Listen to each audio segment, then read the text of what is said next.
Alors, première étape, on va réaliser ensemble la pâte sablée. Pâte sablée, on démarre par le beurre.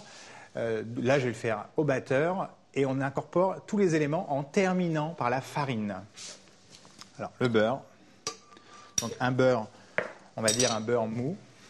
Je prends sucre vanillé, amande poudre, que je mets dedans. Hop, amande poudre. Et je commence à faire tourner. Une pincée de sel, le sucre vanillé.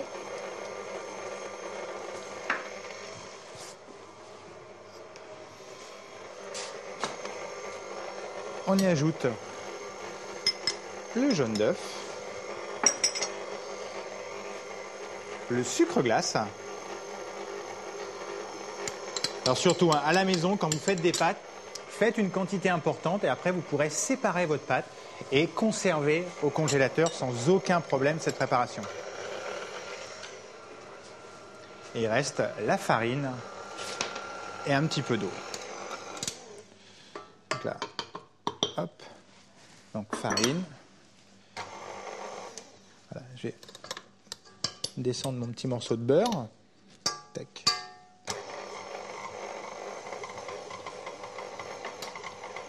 Juste mélanger, vous avez vu dans la cuve, j'utilise la feuille. Chez vous, vous pourrez aussi réaliser cette pâte sucrée directement dans un saladier. À l'ailleurs, la petite astuce, c'est vous prenez un gant et c'est plus facile pour mélanger. Donc là, on a juste besoin qu'une boule se forme. Éventuellement, on peut y rajouter un petit peu d'eau à l'intérieur.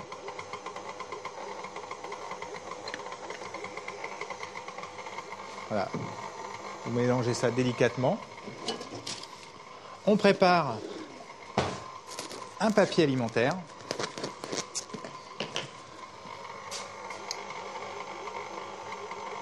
Voilà. Voilà. Et la pâte est en train de se faire tranquillement. Tac. Et là, c'est fini. Allez, petite maryse. Donc là, il fait très très chaud. Quand vous faites des pâtes à la maison, essayez de les préparer éventuellement le matin pour que la température de la cuisine ne soit pas trop chaude, comme ici. Voilà.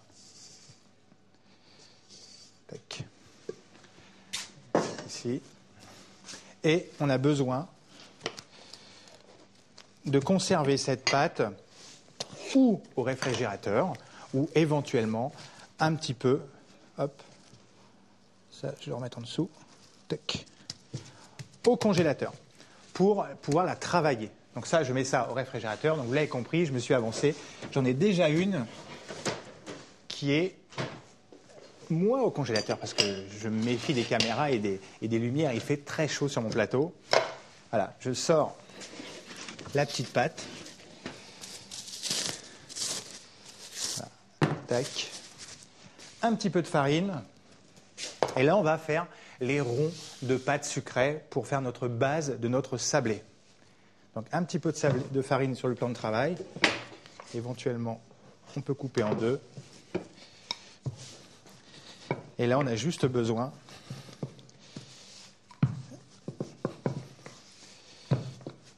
de détailler la pâte. Et vous avez vu, l'astuce, c'est régulièrement, vous allez chercher la farine sur votre plan de travail. Hop.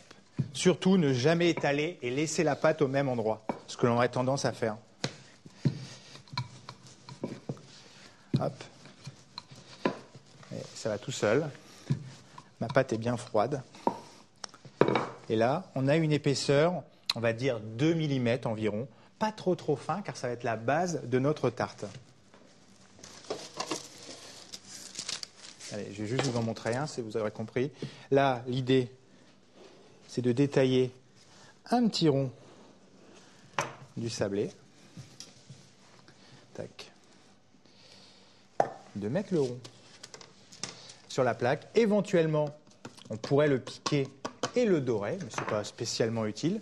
Ça, je vais le conserver pour préparer l'autre tout à l'heure. Donc là, vous aurez besoin éventuellement de deux petits ronds ou d'une grande tarte si vous souhaitez faire une grande tarte à la maison. Comme ça, là, on en a fait une ensemble. Allez, ça. Et là, la cuisson, je vais vous en montrer pour une quand même. Le four est à 170 et on va cuire, on va dire, entre 15 et 20 minutes, suivant la grosseur de votre pâte. Donc c'est important, hein, le four est vraiment tout doux. Tac, je remets, hop, le fermer. Donc comptez environ une petite vingtaine de minutes. Allez, je vais passer enlever un petit peu ma farine et on va passer à la suite de la recette. Tac. Et ouais, la farine, on en met partout. Recette suivante, on va faire la crème de mûre. Alors, crème de mûre, je vais utiliser donc fromage mascarpone mélangé avec liqueur de mûre, sucre et jaune d'œuf. Donc voilà, et bien sûr les mûres. Donc tout ça, je vais faire ça dans le mixeur. Chez vous, vous pourrez éventuellement les écraser à la fourchette sans aucun problème. Là, je vais avoir une texture un peu lisse. On pourrait rajouter des petits morceaux de mûre à l'intérieur après. Ça fonctionnerait. Allez, mascarpone. Alors c'est vrai que ça fait beaucoup d'ustensiles, mais et de petits récipients, vous allez me dire. Vous avez vu toutes les petites pesées. Allez, je mets les jaunes. Donc il y avait déjà la mascarpone. Le mascarpone, sucre semoule. Voilà, et je vais déjà mixer une fois. Alors, si chez vous, vous démarrez dans un saladier, démarrez par le jaune d'œuf avec le sucre semoule pour bien le blanchir.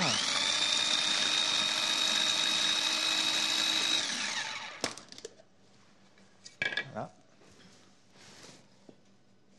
Là, il fait très très chaud. On va mettre la moitié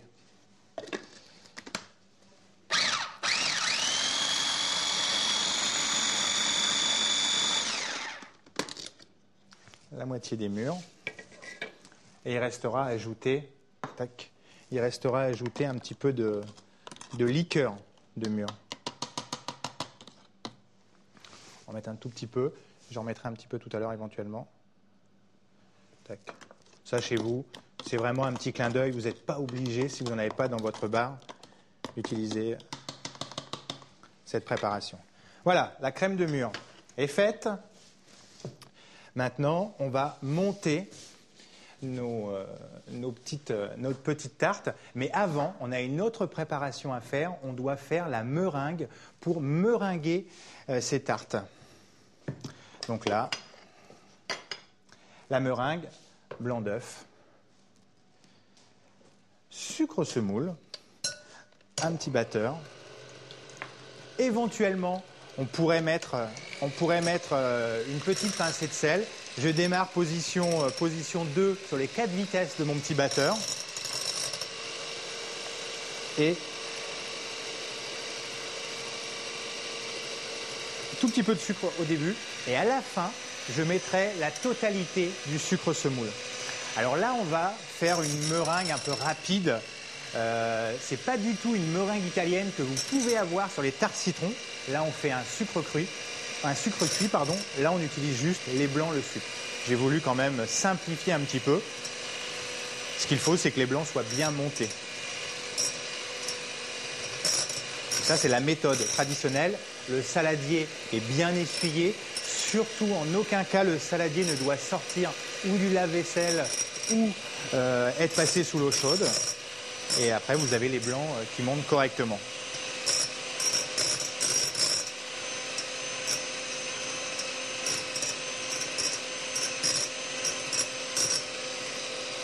Et vous les voyez changer un petit peu de couleur. Et là, quand vous commencez, alors je ne sais pas, j'essaie de vous montrer, quand vous commencez à voir les petits filaments des blancs derrière les deux petits fouets, vous pouvez accélérer la vitesse de votre batteur et mettre le reste du sucre semoule.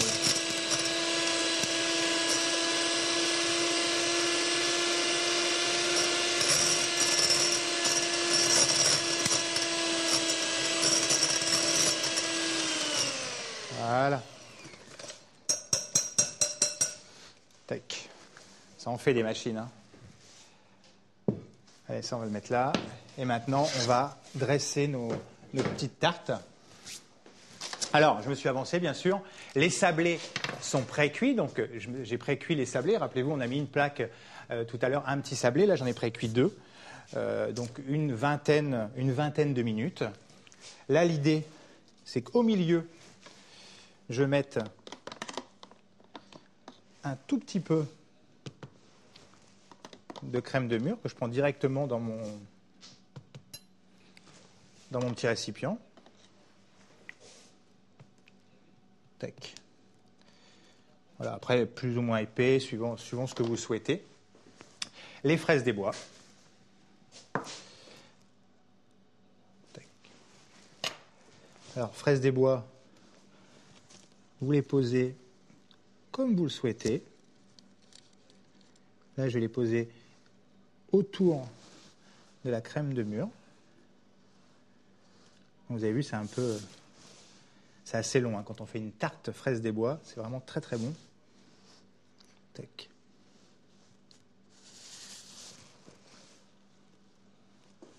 L'inconvénient d'avoir des fraises des bois que l'on ramasse ou que l'on trouve dans les petits chemins, c'est qu'elles n'ont pas du tout cette régularité. Et... Par contre, au niveau goût, c'est vraiment très très bon. Allez, encore un petit peu de... Et là, l'association mûre, fraise des bois, meringue est vraiment intéressante et à découvrir. Vous préparez ça à l'avance, hein, sans aucun problème, et vous les conservez au réfrigérateur. Après, il reste à prendre éventuellement une poche ou chez vous, munissez-vous d'une grosse cuillère pour mettre dessus, mais là, avec une poche, ça va fonctionner, pour mettre notre meringue. Tac.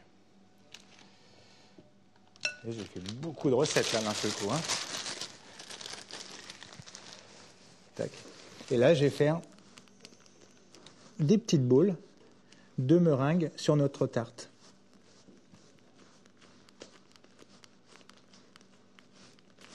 Voilà. Dernière opération. Opération délicate. Alors chez vous, soit vous avez un chalumeau, soit vous ouvrez le four avec sous le grill. Mais là, avec un chalumeau, ça fonctionne très bien. Je vais enlever la petite feuille.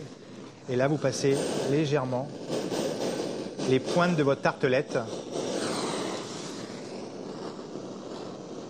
sous le chalumeau.